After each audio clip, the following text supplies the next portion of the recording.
नमस्कार. जगातल्या बऱ्याचशा देशांमध्ये बऱ्याचशा धर्मांमध्ये धार्मिक महत्त्व प्राप्त झालेला असा हे एक वनस्पती आहे कमळ. ज्यावेळेला एखाद्या वनस्पतीला धार्मिक महत्त्व प्राप्त होतं त्यावेळेला ती वनस्पती अतिशय युनिक असते. नुसतीच युनिक नाही, तिचे अनेक फायदे असतात. कमळाचे काय काय फायदे आहेत, युनिक कशासाठी आहे? कमळासारखी दिसणारी एक अजून एक वनस्पती असते, तिला कुमुद असं म्हणतात. दोघांमधला फरक काय आहे? आणि कमळामधून एक अतिशय एक्सपेन्सिव्ह असं एक लोटस सिल्क नावाचा एक धागा निघतो आणि तो धागा आज आपल्याला आपण काढून बघणार आहोत. मजबूत पण असतो, वॉटरप्रूफ पण असतो. कमळाची खासियतच ती आहे. कमळाला संस्कृतमध्ये पंकज म्हणतात. पंक म्हणजे चिखल आणि ज म्हणजे जन्मलेलं, म्हणजे चिखलातून जन्म ज्याचा होतो ते पंकज. साधारण 6 फुटाची उंच खोल अशी ती टाकी आहे. 1/4 एवढा भाग त्याच्यामध्ये चिखल आहे.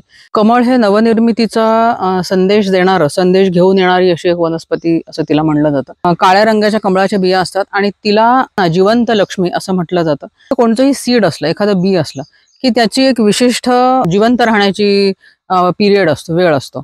म्हणजे उदाहरणार्थ भाताचं जर बियाणं असेल तर ते 2 ते 3 वर्ष जिवंत राहू शकतं. त्याच्यानंतर जर का ते लावलं तर त्याच्यातनं रुजवा येत नाही. 1000 वर्षानंतर सुद्धा कमळाची बी जी आहे ती जर का लावली जमिनीमध्ये, रुजवा येऊ शकतो. त्याच्या बिया खाली पडतात आणि त्याच्यातनं नवीन कमळाची रोपं तयार होऊ शकतात. ही कमळाची रिप्रोडक्शनची एक पद्धत आहे. दुसरी गोष्ट म्हणजे कमळाला जे रूट्स असतात त्याला जे जम्पर्स येतात, म्हणजे त्याला कमळ काकडी म्हणतात. ती जम्पर इकडून दुसरीकडे जाऊन तिथे परत मुळं सोडून तिथून नवीन कमळाचा कांद येऊ शकतो. मोठं फूल येण्यासाठी म्हणून त्याला खूप खोल पाणी लागतं. कमळाचं वैशिष्ट्य असं असतं की ते पाणी स्वच्छ करतं. पानावरती जर का पाऊस पडला की पानावरती जर का कमळाचे पाणी पडलं तर ते कमळाला पानाला अजिबात चिकटत नाही. फूल अतिशय सुगंधी असतं. मध्यभागी पिवळ्या रंगाचं ड्रम सारखा एक भाग असतो, त्याला ती कमळाची ओव्हरी असते. असं म्हणतात की ती लक्ष्मीचं स्थान आहे आणि तिथे ती लक्ष्मी बसलेली असते. त्यामुळे सुद्धा कदाचित त्या कमळाचे जे बिया आहेत त्यांना जिवंत लक्ष्मी असं म्हणत असावेत. बऱ्याच मधमाशा, बरेच किडे कीटक येऊन ते पॉलिनेट करतात कमळ आणि त्याच्यातून त्याच्या बिया तयार होतात. जे बाजारामध्ये मखाणे खातो त्या हिरव्या असतात, त्यावेळेला सुद्धा त्या सोलून खाता येतात. खूप छान नटी फ्लेवरच्या त्या बिया असतात. फुलं ही संध्याकाळी मिटून जातात. 3 दिवस ती फुलं उमलतात. कमळाच्या बिया आपण जिथे पैसे ठेवतो किंवा आपले जिथे दागिने असतात किंवा लक्ष्मीपूजन असेल त्या दिवशी पूजण्याचं महत्त्व आहे. सोनं किंवा पैसा ह्याच्यामध्ये वृद्धी होते असं म्हणतात. कमळाच्या बियांमध्ये कॅल्शियम लेव्हल खूप चांगली असते, प्रोटीन खूप चांगलं असतं. आणि कमळ काकडी जी असते तिची पण भाजी खूप छान होते, त्याचं लोणचं केलं जातं. ड्राऊट कंडिशन्समध्ये सुद्धा जे जगून राहतं, टिकून राहतं, तग धरून राहतं, हा एक प्रॉस्पॅरिटी सिम्बॉल असं सगळ्या जगभर त्याला समजलं जातं.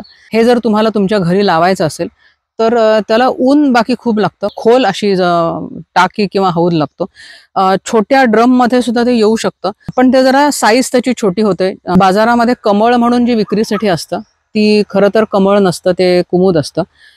कमळ पण मिळत असावं कुठे, पण मी तर कधी बघितलेलं नाहीये मुंबईमध्ये किंवा असं कुठे. त्यावेळेला तोडतो त्यावेळेला ते लगेचच ते कोमेजून जातं, लगेच त्याचं विल्टिंग खूप पटकन होतं. खूप ऊन येणारं बाल्कनी असेल, ऑफिसेसमध्ये समजा बाहेर कुठे लावायचं असेल, बिल्डिंगमध्ये खाली लावण्यासाठी वगैरे हे अगदी उत्तम वनस्पती आहे. कुमुद जे आहे त्याला वर्षभर फुलं येतात. दिसायला खूप छान दिसतं, कमळाप्रमाणे दिसतं, पण ते कमळ नसतं. एक फुलांचा बहर गेला की दुसरा बहर येतो आणि ह्याला सुद्धा कडकडीत ऊन लागतं. ऊन कमी चालत नाही अजिबात, पण छोट्याशा जागेत ते होऊ शकतं. कमळाला बाकी सतत फुलं येतातच असं नाही, वर्षातनं 2दा फुलं येतात. कधी त्याची पानं सुद्धा झडून जातात आणि डॉर्मंट स्टेजमध्ये ते कमळ जातं. वर्षभर दिसायला जर का झाड लावायचं असेल अगदी दर्शनी भागामध्ये तर कुमुद ही चांगली वनस्पती आहे की जी तुम्ही लावू शकता. ही कुमुद म्हणजे ही वॉटर लिली आहे आणि कमळ म्हणजे लोटस इंग्लिशमध्ये, आणि लोटसला जे महत्व आहे ते कुमुदला नाही. पण कुमुद हे दिसायला नक्कीच खूप छान दिसतं.